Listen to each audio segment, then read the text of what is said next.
So today's lecture we discuss gangrene, definition of gangrene और उसके main two types, डायगैंग्रीन and wet gangrene. Gangrene, उसकी definition, gangrene is a necrosis of tissue associated with supraadded putrefaction, most often following coagulative necrosis due to ischemia. Gangrene क्या है? Necrosis of tissues की necrosis. Necrosis system हमने previous video में detail में study की थी. Necrosis में क्या होता है? इच्छेमिया की वजह से उस एरिया में सेल की डेथ हो जाती है और पुट्रीफैक्शन होता है. तो गैंग्रीन में क्या है? Gangrene is necrosis of tissue. Gangrene में नेक्रोसिस होता है टिश्यू का, उसके साथ ही विथ सुप्राएडेड पुट्रीफैक्शन. नेक्रोसिस में भी पुट्रीफैक्शन होता है पर सुप्राएडेड मतलब गैंग्रीन में पुट्रीफैक्शन ज़्यादा होता है. Most often following coagulative necrosis due to ischaemia. इसका जो सबसे ज़्यादा नेक्रोसिस में सबसे ज़्यादा जिस नेक्रोसिस की वजह से गैंग्रीन होता है वो है कोएगुलेटिव नेक्रोसिस ड्यू टू इच्छेमिया. इच्छेमिया में क्या होता है? उस एरिया का ऑक्सीजन सप्लाई स्टॉप हो जाता है. नेक्रोसिस में क्या होता है? उस एरिया का ब्लड सप्लाई स्टॉप हो जाता है. उसकी वजह से उस एरिया के जो सेल है उसको ऑक्सीजन नहीं मिलता है और उस एरिया की सेल की डेथ हो जाती है. उसके बाद हम देखेंगे टाइप्स. जो मेन टू टाइप्स है वही हम इस वीडियो में डिस्कस करेंगे, dry gangrene and wet gangrene. Dry gangrene, this is form of gangrene begins in the distal part of limb due to ischaemia. Dry gangrene ये कहाँ से शुरू होता है? Distal part of the limb मतलब हमारे हैंड्स और फीट में. किसकी वजह से? Due to इच्छेमिया. इच्छेमिया की वजह से. इच्छेमिया मतलब क्या? Topaz of blood supply. Blood supply stop हो जाएगा तो उस वजह से ऑक्सीजन सप्लाई भी कम हो जाएगा, नेक्रोसिस होगा और उस एरिया का टिश्यू डेड हो जाएगा और डायगैंग्रीन में वो कन्वर्ट हो जाएगा. उसका हमने एग्जाम्पल देखेंगे. The typical example is the dry gangrene in the toes and feet of old patient due to severe atherosclerosis of arterioles supplying blood to the lower limb. जो मैंने बताया कि ओल्ड पेशेंट में जो लोअर लिम्ब होता है या फीट होता है उसमें सीवियर एथेरोस्क्लेरोसिस हो जाता है. किसका? आर्टेरियोल्स का. उस वजह से ब्लड सप्लाई लोअर लिम्ब का स्टॉप हो जाता है और हमें गैंग्रीन दिखाई देता है. उसके कॉजेस, थ्रोम्बोआइजेनाइटिस ऑब्लिटरेंस. थ्रोम्बोआइजेनाइटिस ऑब्लिटरेंस में क्या होता है? उस एरिया का जो ब्लड सप्लाई वो स्टॉप हो जाता है क्योंकि उस जो हैंड्स और फीट की आर्टरीज होती है उनमें ब्लॉकेजेस फॉर्म होते हैं फैट और क्लोरेस्ट्रॉल की वजह से. रेनॉल्ड डिसीज में क्या होता है? जो हमारे हैंड्स और फीट है उनमें नमनेस आ जाता है और नमनेस की वजह से वहाँ का सेंसेशन लॉस हो जाता है. उसकी जो आर्टरीज रहती है हैंड्स और फीट की वो नैरो हो जाती है.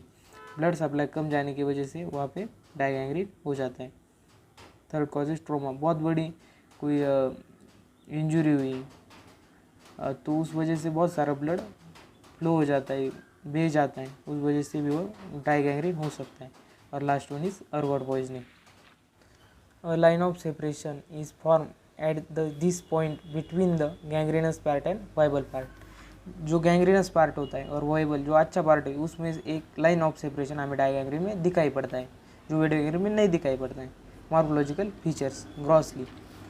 The affected part is dry, Shankar, dark black and resembles mummified food. जो अफेक्टेड पार्ट है वो सूख जाता है, वो ड्राई हो जाता है, वो ब्लैकिश दिखाई देता है और उसमें मम्मीफाइड अपीयरेंस मतलब मम्मी का जो फूट रहता है जिसमें पूरा काला पड़ जाता है, बहुत अलग दिखता है, क्या हमने कैडेवर का भी देखा हो उसकी तरह उसका अपीयरेंस होता है, इसलिए लिखा है resembles mummified foot. Histologically there is necrosis with smudging of tissues. The line of separation consist of inflammatory granulation of tissues. उधर नेक्रोसिस होता है, हिस्टोलॉजिकली हम देख रहे हैं उसमें नेक्रोसिस होता है और नेक्रोसिस के साथ साथ जो टिश्यूज़ है उसका मिक्सिंग हो जाता है, स्मूजनिंग यानी मिक्सिंग हो जाता है. The line of separation consist of inflammatory granulation of tissues. जो लाइन ऑफ सेपरेशन है उधर इन्फ्लेमेशन होता है इसलिए उधर के जो टिश्यूज़ है उनका ग्रैनुलेशन हो जाता है. Wait gangrene. Wait gangrene occurs in naturally moist tissues and organ. नाम से ही पता चलता है ये वेट है तो ये मॉइस्ट टिश्यूज और ऑर्गन्स में दिखाई देता है. इसके एग्जांपल है diabetic foot. which is due to high glucose content in the necrosed tissues which favors growth of bacteria। जो डायबिटिक फूड होता है उसमें हाई ग्लूकोज कंटेंट रहता है और नेक्रोस टिश्यूज होते हैं, उसकी वजह से वहाँ पे बैक्टीरिया का ग्रोथ हो जाता है। Second example, bed source occurring in bed-ridden patient due to pressure on the sites like sacrum, buttocks and heel। ये जो रीजन है, सैक्रम होगा, बटॉक्स होगा या हील में, बेड रीडर जो पेशेंट होता है उसका उस जगह प्रेशर पड़ता है और बहुत दिनों तक वो लेटे रहते हैं, उस वजह से वो होता है। इसलिए बेड रिडन जो पेशेंट होते हैं उनकी साइड चेंज नहीं करनी पड़ती, बहुत स्मॉल स्मेलिंग आती है उनमें से, पर बार बार चेंज करना जरूरी होता है और डायबिटीज़ में उस जगह पे वेट गैंग्रीन हो जाता है। Wait gangrene is more rapid and develops more often from the blockage of venous drainage but may also occur from blockage of both venous and arterial blood flow। Wait gangrene जो होता है वो बहुत rapidly, बहुत जल्दी से develop होता है और बहुत सारे ब्लॉकेजेस वेनस ड्रेनेज में हो जाते हैं और आर्टेरियल ब्लड फ्लो में हो जाते हैं। Wet gangrene generally lacks clear cut line of demarcation and may spread to peritoneal cavity causing peritonitis. जो वेट गैंग्रीन होता है उसमें एक क्लियरली लाइन ऑफ सेपरेशन नहीं दिखाई देता है, जो हमें डायगैंग्रीन में दिखाई देता है। Morphological features grossly the affected part is swollen, edematous, painful, dark black and foul smelling. उसमें स्मॉल स्मेलिंग होती है, वो डार्क ब्लैक होता है, पेनफुल, बहुत सारा पेन होता है, उसमें इडिमा फॉर्म हो जाता है और swollen वो सूज जाता है।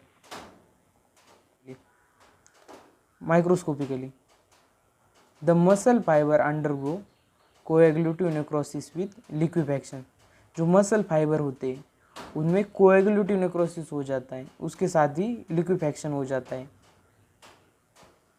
Large number of gram positive bacilli can be identified, capillary and venous thrombi are common. उसमें वेनस थ्रोम्बाई होते हैं, कैपिलरीज हो जाते हैं, ये कॉमन है उसमें, और बहुत large number of gram positive bacilli उसमें दिखाई देते हैं। क्यों ये होता है? क्योंकि वो मॉइस्ट रहता है, इस वजह से वहाँ पे बैक्टीरियल ग्रोथ तेजी से हो जाता है। हमें गैंग्रीन और अच्छे तरीके से समझना होगा तो हमें पहले नेक्रोसिस क्या टर्म है वो पता होनी चाहिए। इसलिए पहले आप नेक्रोसिस का जो वीडियो है वो देखिए और इसके बाद फिर से ये वीडियो देख लीजिए। If you like our videos, please subscribe to our YouTube channel. Thank you.